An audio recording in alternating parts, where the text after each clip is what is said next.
namanya lagi penarikan contoh acak yang non-probability sampling, yang mana penarikan contoh tidak dilakukan secara acak, tapi pada beberapa kasus probability samplingnya itu tidak praktis atau bahkan tidak dapat diterapkan, sehingga lebih mudah menggunakan yang non-probability. Umumnya dilakukan di penelitian sosial atau marketing research. Yang pertama itu ada purposive sampling, yang mana itu adalah sampel dengan tujuan. Jadi kita sudah tahu kita mau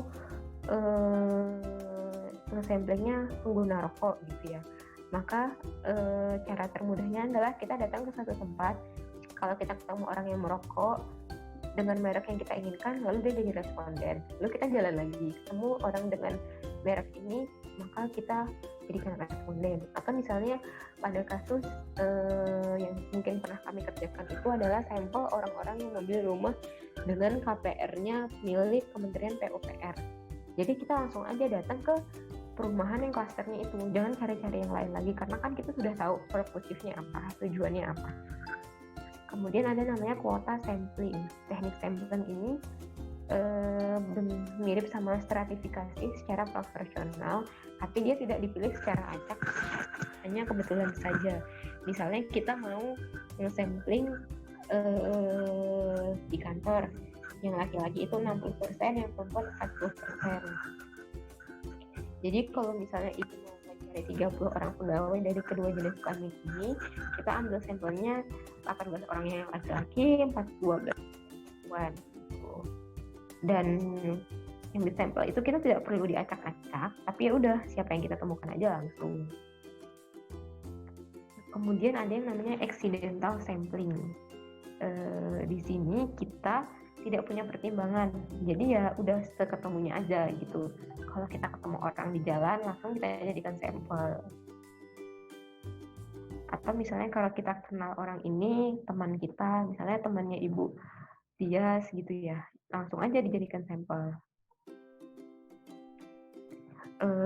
Cuman kelemahannya adalah memang jadinya kurang objektif, karena kan seketemunya aja gitu bahasa gampangnya. Kemudian ada namanya snowball sampling atau bola salju. Nah, jadi ini adalah pada kasus-kasus yang agak jarang, yang mana kita hanya tahu sedikit tentang sampelnya. Jadi kita menanyakan pada orang yang kita datang. Misalnya pada kasus ini adalah pandangan kaum lesbian terhadap lembaga pernikahan. Nah, mungkin Ibu cuma tahu hanya satu orang wanita yang berpandangan seperti ini gitu.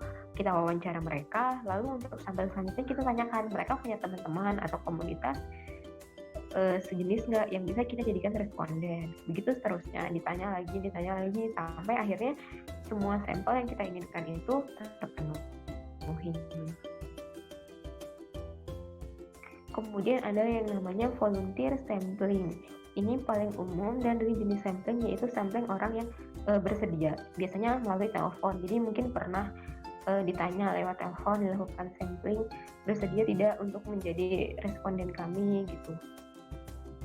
Atau misalnya sering digunakan stasiun TV dan radio untuk mengumpulkan opini publik yang sedang hangat dibicarakan. Nah, semacam ini. Namun memang kita tidak tahu, tidak ada batasannya orang yang sama itu bisa vote berapa kali, sehingga dia kurang representatif dan dia agak lumayan jarang dipakai juga.